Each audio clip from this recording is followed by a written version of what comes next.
C'est trop cool et j'ai trop de plaisir à faire la fête avec vous ici. Et je suis là dans l'église, même pas depuis 2 ans, mais je fête les 20 ans. Et c'est pas grave, j'ai trop de plaisir. Vous êtes vraiment des gens incroyables, phénoménaux. Vous aussi qui êtes avec nous en ligne. Et du coup, c'est vraiment juste un bonheur. Alors, on va se lancer dans une petite découverte que moi j'ai faite récemment des 20 dernières années d'ICF Lausanne. Un petit tour dans l'histoire, ça vous dit? Ok. Alors, tout a commencé vers les années 2000 avec 3 jeunes Suisses allemandes. Ouais, il y a quelque chose chez les Suisses allemands, je vous dis. On en a même en visite chez nous, bienvenue. Ouais. Et puis, ça a commencé dans un groupe de maison. Et puis après, en 2001, avant même que l'église ne commence, est arrivé notre plus ancien membre de l'église, Avra Zolondreibe. Ouais, faites du bruit. Incroyable. Et puis en 2002, il y a eu la naissance de l'association ICF. Et le démarrage, on va dire, officiel. Et là, aujourd'hui, on est donc en 2022, on fête les 20 ans. Ensuite, l'église s'est retrouvée au tunnel avec leur premier pasteur, Luc Piguet. Et puis, il y a eu le début des célébrations ensuite à la Rovrea. Ensuite, l'église s'est installée à Provence 24, puis à la Stadtmission, à l'ELC, au cinéma Atlantique, ensuite à Chavannes avec le début des célébrations du matin, et puis de retour à Provence 24 après que ça a été reconstruit, et enfin à déménager les bureaux de Provence jusqu'à Renan. Voilà, et donc il y a eu de nombreux lieux durant les années, et puis il y a aussi eu de nombreux pasteurs. Donc le premier, je disais, Luc Piguet en 2002, et puis ensuite on a eu Cyril Horisberger, Hakim Mellan, Jérémy Morier, et puis Stéphane. Tu vois que je prévois de rester un petit moment. Non, c'est une petite blague, mais on va dire que ça reflète mon cœur pour vous. Voilà. On ne sait jamais. Voilà. Et puis, donc, ICF Lausanne a eu une longue histoire de partenariat aussi avec ICF Genève au fil des années. Ben, ça continue encore. Et puis, l'implantation d'ICF Bulle et puis d'ICF Neuchâtel. Et toutes sortes de types d'événements qui ont pu être vécus au fil des années avec des Get Free Weekend, comme je mentionnais dans la vidéo, avec des productions théâtrales, créatives, même un CD. Et donc, il y a eu le CD Miracle qui est sorti. Je ne sais plus en quelle année. On a eu la comédie musicale de Chez Job, The Way Back, Home Sweet Home, Terre Aride, 50 nuances de couleurs. Finalement, ICF Lausanne était aussi connu pour avoir un groupe de jeunes puissants. Et puis, on voit aujourd'hui aussi la richesse des relations qu'il y a eu dans la communauté de l'Église, qui aujourd'hui existe et dépasse finalement le cadre de l'Église. Elle traverse le temps. Il y a eu du discipleship qui a été vécu et de nombreux membres au fil des années qui se sont impliqués et qui ont été impactés par l'Église. Est-ce que vous savez qui était le premier membre d'ICF Kids? Presque. C'était Irina. Yes. Et maintenant, vous la voyez sur scène avec nous dans les Youth Sunday. Il y a donc une boucle qui est bouclée et c'est tellement beau de voir quelque chose comme ça se mettre en place. Et donc, je vais inviter notre ami Av à venir sur scène. Je ne sais pas si vous savez, mais c'est donc notre plus ancien membre, mais il était aussi co-pasteur de l'Église pendant 3 années, de 2005 à 2008. Et Av, c'est trop cool que tu sois là pour représenter aujourd'hui de cette manière-là. Tu nous as préparé un petit quelque chose, donc je te donne le mic pour nous dire ce que tu as à cœur dans ce moment, et puis aussi pour ce que tu nous as préparé. Merci. Magnifique, magnifique. J'aimerais commencer par dire que j'ai beaucoup aimé ce que tu as partagé hier, Volker, quand tu disais l'image que Dieu, il a... Ouais, pardon. Que Dieu, il a allumé un peu chaque bougie. Et ce qu'on va voir maintenant, donc c'est on a fait un petit montage où un peu, il y a chaque bougie, quoi. On a mis 30 secondes par année. Et vous allez voir, voilà, 30 secondes de résumé de chaque année avec le matériel qu'on avait, parce que on a fait avec les moyens du bord. Donc, il y a pas mal de trucs perso que j'avais moi. Donc, désolé, vous allez me voir beaucoup dans la vidéo. Mais bon, il y a une chose qui est cool avec ça, comme disait tout à l'heure Joël à mon oreille, c'est que on pourra voir en fait toute mon aventure capillaire, qui est, qui est quand même hyper intéressante. Et voilà, merci. Tu peux applaudir super fort parce que Av, il s'est défoncé pour nous sortir cette vidéo dimanche. Alors vas-y. Tu peux applaudir toutes les personnes que tu as vues dans la vidéo, que tu as repérées. Hein, et tu peux applaudir Dieu pour tout ce qu'il a fait dans ses vies. Toutes ces célébrations, ces moments de louange, ces prêches, ces événements, ces get free. Je ne sais pas si tu as vu tous ces baptêmes. Je peux dire que ça, c'est des vies touchées, impactées pour l'éternité. C'est des traces qui traversent le temps, qui sont permanentes. Hein. Et au fil des années, certains sont encore parmi vous, parmi nous, on le voit bien, c'est cool. D'autres sont partis, c'est aussi cool. Et puis, il y a aussi des nouvelles personnes qui nous rejoignent. Ça, c'est génial. Il y a un renouvellement, il y a une suite de l'aventure. Et puis, il y a des nouvelles générations qui viennent et qui prennent la relève. Et c'est la boucle qui se boucle. Et dans tout ça, dans ces 20 dernières années, on avait une mission. C'était quoi notre mission d'église? Votre mission peut-être un peu plus pendant cette période-là. Eh bien, c'est simple. C'est l'amour. La mission de l'église, c'est l'amour. Hein, on a ce slogan pour le week-end, on s'aime parce qu'on s'aime. Alors tu vois, j'ai pris aujourd'hui les petites graines et la truelle. C'est ça qu'on fait dans l'église. C'est ça qui a été fait pendant 20 ans. Du jardinage. Hein?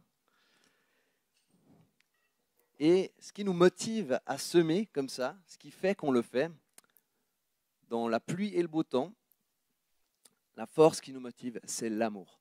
Paul, il dit dans un verset, ces 3 choses demeurent. C'est la foi, l'espoir et l'amour. Mais la plus grande, c'est l'amour. Et donc, on a envie, en tant qu'Église, d'aimer Dieu en premier, et puis d'aimer les autres autour de nous comme une extension de cet amour. Et donc, la question peut-être qui est importante pour nous, c'est quoi l'amour? Si c'est ça notre mission, comment on le définit? À quoi ça ressemble? Est-ce que c'est juste une espèce de grande force un peu vague comme ça, et puis indescriptible? Est-ce que c'est juste le monde des bonnes intentions? Vouloir le meilleur les uns pour les autres? Je pense que ça fait clairement partie de la question, mais l'amour finalement n'est pas une notion vague, c'est une notion très précise et bien définie. Il y a plein de passages, plein d'endroits dans la Bible qui le définissent. Célèbre 1 Corinthiens 13 qui est lu dans tous les mariages, et encore bien d'autres endroits qui ajoutent d'autres éléments aussi qu'on ne retrouve peut-être pas dans celui-là. Et aujourd'hui, j'ai envie de te proposer un verset dans 1 Jean, chapitre 5, 3 à 5, qui parle de l'amour. Il nous dit ce que c'est quelqu'un qui aime Dieu. En effet, l'amour envers Dieu consiste à respecter ses commandements. C'est simple, non? Simple à dire. plus difficile à faire. Mais peut-être pas tant que ça. Or, ces commandements ne représentent pas un fardeau, puisque tout ce qui est né de Dieu remporte la victoire contre le monde. Et la victoire qui a triomphé du monde, c'est votre foi. Qui est victorieux du monde? N'est-ce pas celui qui croit que Jésus est le Fils de Dieu? Waouh! C'est du costaud ce verset, je vous le dis. Il m'a beaucoup touché en préparant. Et je repensais à dimanche dernier, le prêche de Have, où il nous a donné cette définition du succès, en fait, que finalement, le succès, c'est faire la volonté de Dieu à fond. Et puis, le résultat, après, il n'est pas forcément entre nos mains. Et je trouvais que c'était vraiment une belle définition, qui est très pertinente. Et donc, il y a cette question de quelle est la volonté de Dieu pour ta vie? On pourrait dire aussi différemment, quel est ton appel, hein? Vous avez déjà entendu parler de ce terme, j'imagine. J'ai une fois entendu une explication sur l'appel qui était assez complète, en fait, qui nous aide à bien comprendre cette question, qui dit que, en fait, dans l'appel, il y a 3 dimensions. La première, c'est notre appel d'être humain, en fait. On a tous été créés comme humains sur la terre, et donc de vivre une vie digne d'humain sous Dieu sur la terre. La deuxième facette, c'est l'appel, en fait, d'être un disciple. Que si tu as accepté Jésus dans ta vie, du coup, tu as reçu cet appel d'être un disciple de Jésus. Et puis ça, là-dedans, il y a plein de choses qui nous sont communes à tous, en fait, finalement, dans tout ça. Et puis le dernier, c'est un appel personnel, spécifique. C'est tes dons, tes talents, dans un instant précis, à un endroit précis, et comment Dieu a envie de faire ça de manière spéciale et unique avec toi. Et des fois, on focalise un peu sur le dernier, puis on bug parce qu'on est là, mince, c'est quoi mon appel? Alors qu'en fait, les 2 premiers, ils sont assez clairs finalement et faciles à vivre. Enfin, faciles à vivre. Ouais, clair, on sait quoi vivre, on va dire, en lien avec ça. Et donc, si on regarde le verset, il parle d'obéir à ses commandements, de faire sa volonté. Et on pourrait résumer le fait de faire la volonté de Dieu à un appel à la sainteté, en fait. Hein, dans le sermon sur la montagne, Jésus donne ses commandements, par exemple. Partout dans le Nouveau Testament, il y a plein de commandements. Dans l'Ancien Testament aussi, il faut aussi peut-être des fois les comprendre ou les interpréter un petit peu différemment. Mais l'appel de notre vie en Christ, c'est la sainteté.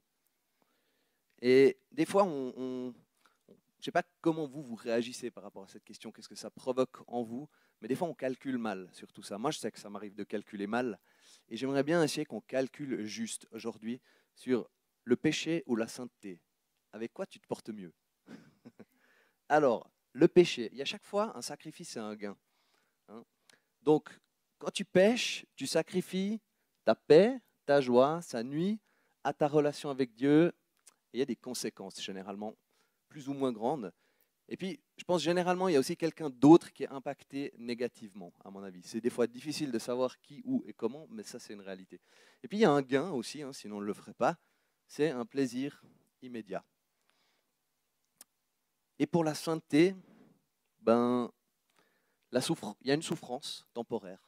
C'est ça le sacrifice, hein, ça peut être difficile, mais le gain, c'est justement la paix, la joie, et il y a aussi le plaisir.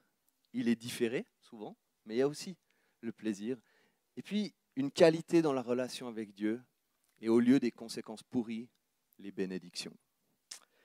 Et donc, le calcul est vite fait, et on se rend compte qu'en fait, la sainteté de Dieu, ce n'est pas une contrainte sur notre vie, mais c'est littéralement le plus grand cadeau de Dieu pour nous au travers de Jésus-Christ. Il nous donne cette sainteté imputée, comme on dit. C'est une puissance d'identité que tu es déjà déclaré saint devant lui. Et puis, il nous donne cette sainteté appliquée, une puissance de transformation pour que ce ne soit pas juste de la théorie, mais quelque chose qui se manifeste dans notre vie de manière concrète. Et ces 2 dimensions sont profondément liées. Alors retournons à notre verset de 1 Jean. Tu as peut-être déjà entendu cette déclaration « Love has a name hein », l'amour a un nom. Et ce verset, il nous le montre bien, hein, parce qu'il définit l'amour finalement en Christ, selon la parole de Dieu, selon ses commandements. Et ouais, il nous dit qui. Alors, non, on va faire le tour. L'amour envers Dieu, c'est respecter les commandements. Les commandements ne sont pas un fardeau parce qu'on est né de nouveau et on a la victoire contre le monde. Cette victoire, on la reçoit par la foi. Et cette foi, c'est la foi qui est en Jésus-Christ. Donc si on résumait l'amour en un nom, c'est le nom de Jésus. Et on peut lire des fois des passages dans la Bible où il y a des choses que Jésus fait dans son mode de vie, ça ne ressemble pas forcément à l'amour. Hein. Genre Jésus, une fois, il construit une arme, un fouet, et puis il commence à mettre les gens en dehors du temple, avec violence. C'était de l'amour, ça? Eh bien oui. Simplement que ce n'était pas un amour humain. Jésus-Christ plaçait d'abord son amour dans le Père. avec ses priorités et sa manière de vivre finalement. Et c'est ça qui définissait son amour pour les autres. Et si on ne fait pas cette distinction-là finalement, et qu'on fait équivaloir aimer les autres à aimer Dieu, même s'il y a un lien très fort, on tombe dans l'humanisme. Et l'humanisme, c'est dramatique au niveau des conséquences spirituelles. Alors, l'obéissance à Dieu, l'amour envers Dieu en premier, ensuite, ça nous permet d'aimer les autres de la bonne manière et d'aimer son Église. C'est la conséquence, la suite logique de tout ça. Quand je suis arrivé à ICF Genève, j'ai cherché de tout cœur à connaître Dieu en fait. Je voulais vraiment vivre une vie selon lui, obéir à ses commandements. Du coup, j'ai lu la Bible, j'ai plongé dedans, je l'ai dévoré. Je me suis laissé transformer par ces textes. Je les ai laissés régner sur ma vie en fait, avoir l'autorité de définir comment j'allais vivre. Et je me suis planté à plein de reprises. J'ai fait plein d'erreurs dans tout ça, mais ça m'a mené sur un chemin bien particulier d'une vie avec Dieu. Et cette aventure avec lui, elle est incomparable. Donc, c'est vraiment vrai, Ave. Le succès, c'est de faire la volonté de Dieu à fond. Ok, on a fait un petit tour sur les 20 dernières années, cette question de notre mission de l'amour. Moi, je te propose maintenant de tourner notre regard du passé vers l'avenir et d'aller regarder les 20 prochaines années. Parce que Volcker, je crois que c'est Volcker qui disait, Dieu les connaît, les 20 prochaines années. Elles viennent et il les a déjà écrites. On pourra mettre des bougies encore sur un gâteau qui viendront de lui. Il aura allumé chacune d'entre elles. Et donc, du coup, notre mission pour les 20 prochaines années, c'est l'amour. On s'aime parce qu'on s'aime. On va balancer des petites graines, on va continuer. On va utiliser la truelle, on va faire du jardinage. Et pourquoi on ne se fatigue pas? On se fatigue des fois. Mais pourquoi on est encore en train de le faire aujourd'hui? C'est l'amour qui nous motive. C'est l'amour. Et j'ai envie de te proposer un passage, c'est une parabole de Jésus qui nous aide à encore mieux comprendre cette mission de l'Église. Et pourquoi on la vit? Tu trouves ça dans Matthieu 13, versets 24 à 30. Donc Jésus est en train de parler à la foule avec ses disciples. Et voilà ce qu'il leur dit. Il leur proposa une autre parabole. Le royaume des cieux ressemble à un homme qui avait semé une bonne semence dans son champ. Mais pendant que les gens dormaient, son ennemi vint, sema de la mauvaise herbe parmi le blé et s'en alla.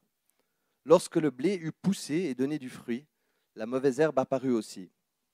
Les serviteurs du maître de la maison vinrent lui dire « Seigneur, n'as-tu pas semé une bonne semence dans ton champ? Comment se fait-il donc qu'il y ait de la mauvaise herbe ?» Il leur répondit « C'est un ennemi qui a fait cela. » Les serviteurs lui dirent « Veux-tu que nous allions l'arracher ?» « Non, dit-il, de peur qu'en arrachant la mauvaise herbe, vous ne déraciniez en même temps le blé. Laissez l'un et l'autre pousser ensemble jusqu'à la moisson. Et au moment de la moisson, je dirai au moissonneur, arrachez d'abord la mauvaise herbe et liez-la en gerbe pour la brûler. Mais amassez le blé dans mon grenier. » Waouh! Et cette parabole, elle nous parle de l'évangile finalement.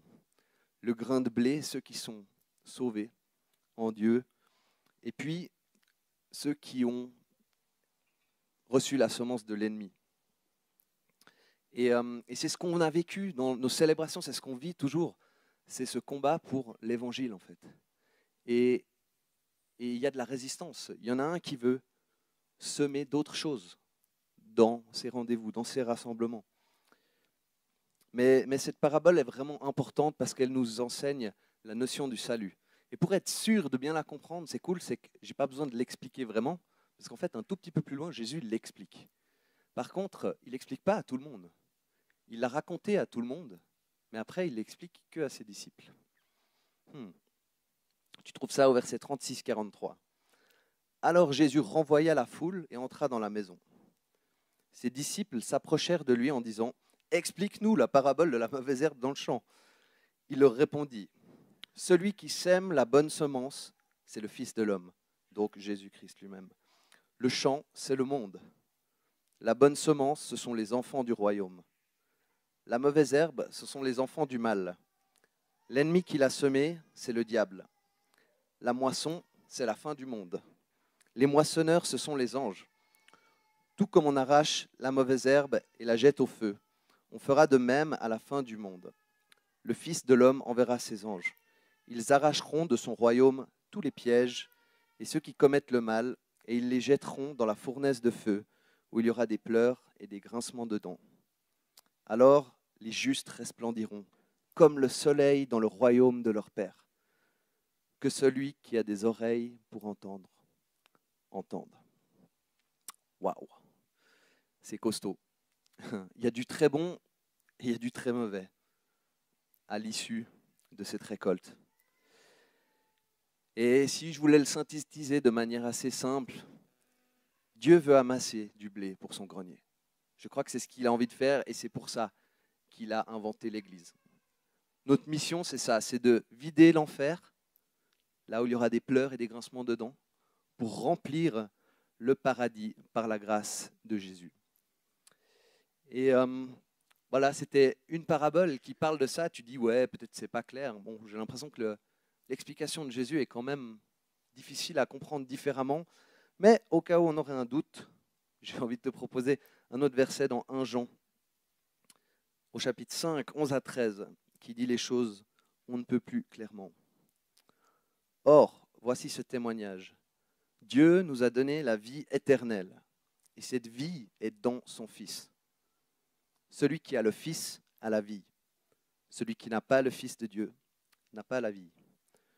Je vous ai écrit cela à vous qui croyez au nom du Fils de Dieu, afin que vous sachiez que vous avez la vie éternelle et que vous continuiez à croire au nom du Fils de Dieu.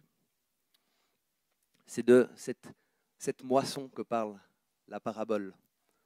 La fin des temps, un jour de jugement, où Jésus-Christ va faire toute la différence. Et donc, après ces paraboles, ces versets lourds de conséquences, il y a quand même cette question, comment on va faire ça? Comment on va accomplir cette mission de l'amour défini de cette manière-là? Alors, c'est le moment des surprises. On va entrer dans une partie un peu plus pratique de la suite de l'Église. Et il y a des nouvelles choses qui vont venir pour nous permettre de vivre cette mission-là.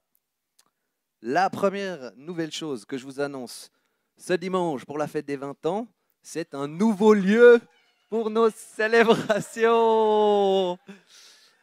Yes. Non, c'était bien.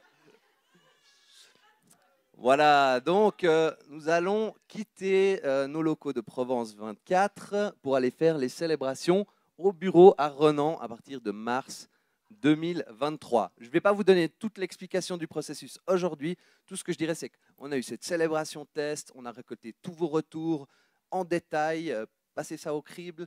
On a discuté avec l'équipe du lundi matin au bureau, on a prié, on a cherché Dieu, on a discuté avec le team stratégique, on a prié, on a écouté Dieu. Et finalement, il y a vraiment tout qui va dans le sens de cette décision-là.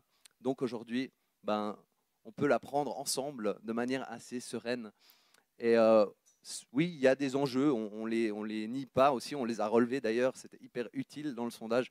Et puis on essaye de leur trouver les meilleures solutions possibles. Ok, le deuxième nouveau truc qui est plus nouveau, parce que vous l'avez découvert hier soir avec les tasses, c'est les nouvelles valeurs de leadership d'ICF Lausanne. Yes. Et on ne sait pas où on sera dans 20 ans, mais on veut se donner les moyens de vivre cette volonté de Dieu à fond.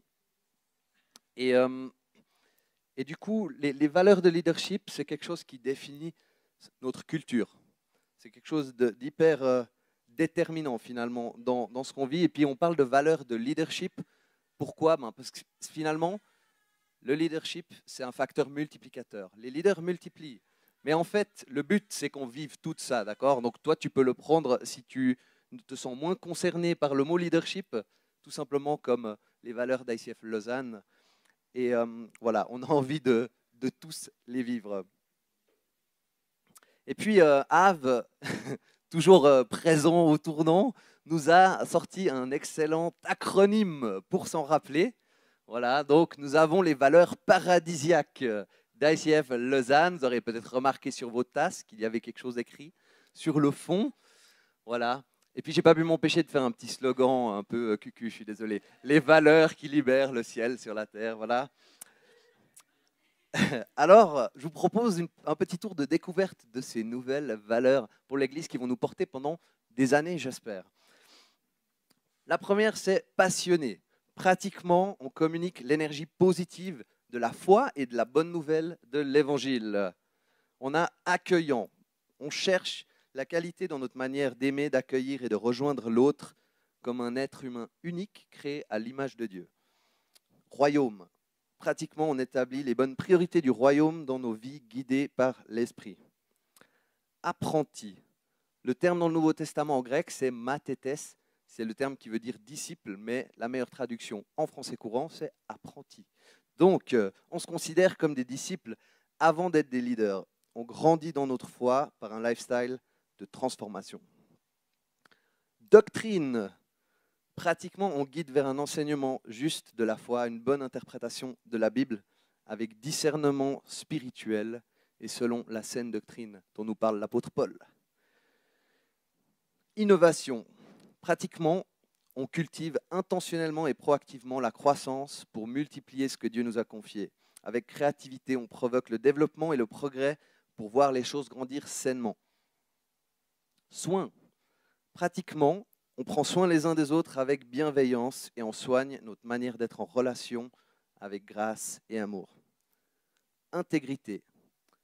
Notre attitude est humble et enseignable pour nous laisser challenger et continuer à grandir. Ambiance. On mange ensemble, on délire et on prend Dieu au sérieux, mais nous pas trop. Quotidien. On vit les disciplines spirituelles au quotidien. La prière, la Bible, la louange, le jeûne, la scène, la communauté, le partage, les dons, la générosité. Unité. On est présent régulièrement au rassemblement de l'Église pour vivre Dieu ensemble et se soutenir les uns les autres. Célébration, connect, événements, meeting. Exemple. On montre l'exemple en vivant ce qu'on veut voir multiplier. Lifestyle, etc.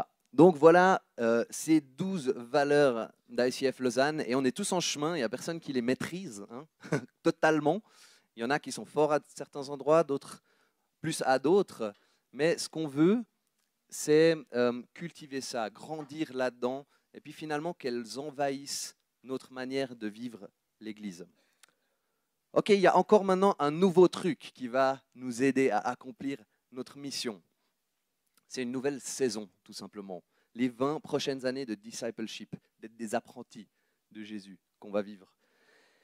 Et donc, la dernière surprise, c'est ce que Dieu peut, veut et va faire au travers de ta vie, au travers de nos vies mises en commun, ensemble. Et je vous dis, moi, je crois vraiment que l'Église cartonne quand elle a des hommes et des femmes qui comprennent leur foi et des hommes et des femmes qui comprennent le plan de Dieu qui s'appelle l'Église.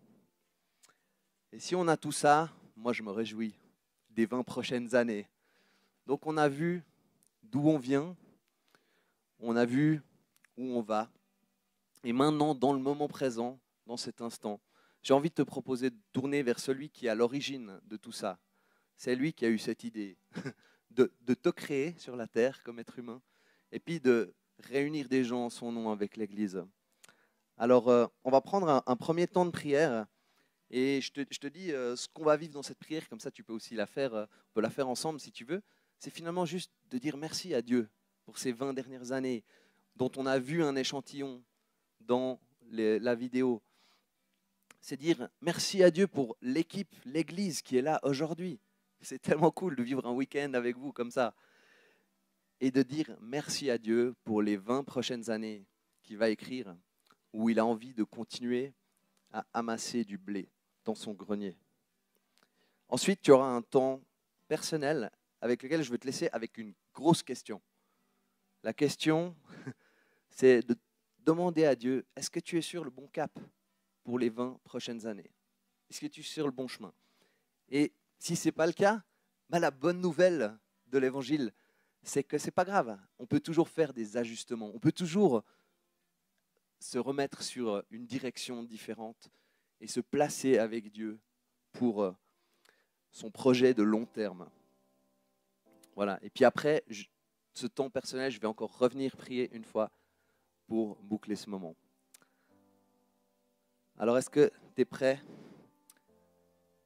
pour un moment avec le Créateur de l'univers, le Créateur de ta vie et le Créateur de l'Église, le Dieu Tout-Puissant?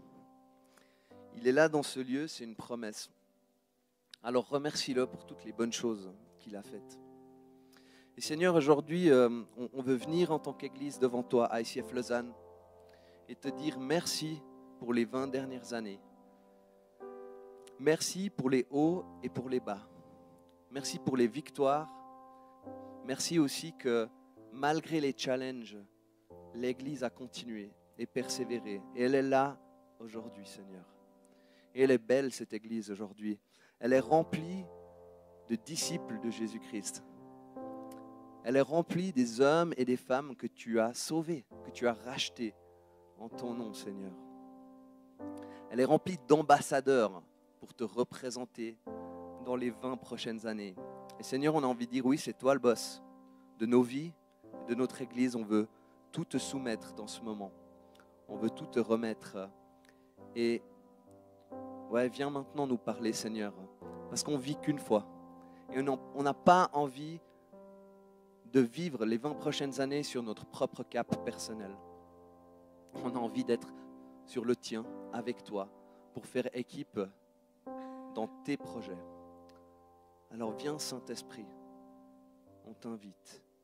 Et viens répondre à cette question pour chacun d'entre nous personnellement, dans ce moment. En ton nom, Jésus-Christ, on prie.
Seigneur, merci parce que tu es un Dieu qui parle et tu as envie de définir la trajectoire de nos vies. Et je prie pour tous mes frères et sœurs ici ou avec nous en ligne, que ce que tu leur as dit dans ce moment puisse être puissant pour faire des ajustements. Et que ceux peut-être qui ont encore besoin d'entendre ta voix sur cette question puissent le vivre dans la suite des aventures, parce qu'on peut toujours venir à toi pour se calibrer, s'ajuster à tes plans et tes projets. Et on veut finir cette célébration des 20 ans en revenant au cœur de notre mission en tant qu'Église. C'est la croix de Jésus-Christ, mort pour nos fautes, pour nos péchés, ressuscité le 3e jour et qui vit en nous aujourd'hui par son Saint-Esprit. Alors, si toi, tu n'as jamais eu l'occasion de faire cette prière, de donner ta vie à Jésus, ça veut dire pas juste de recevoir son pardon pour tes fautes, mais de te mettre à sa suite pour apprendre de lui, être un disciple de lui. Alors, je t'invite à prier maintenant avec moi. Et si tu as envie de refaire cette prière pour renouveler ça, tu es le bienvenu. Père, merci pour ton amour pour nous. Merci que c'est toi qui nous as appelés et choisis en premier et aimés en premier.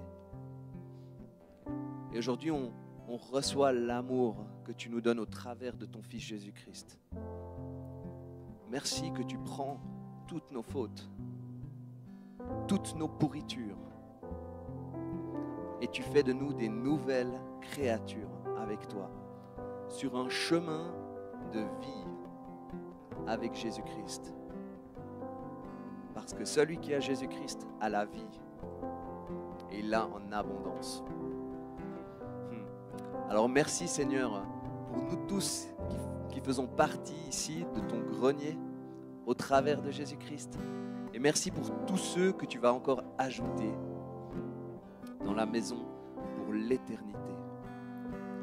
À toi la gloire et en ton nom on prie Jésus. Amen.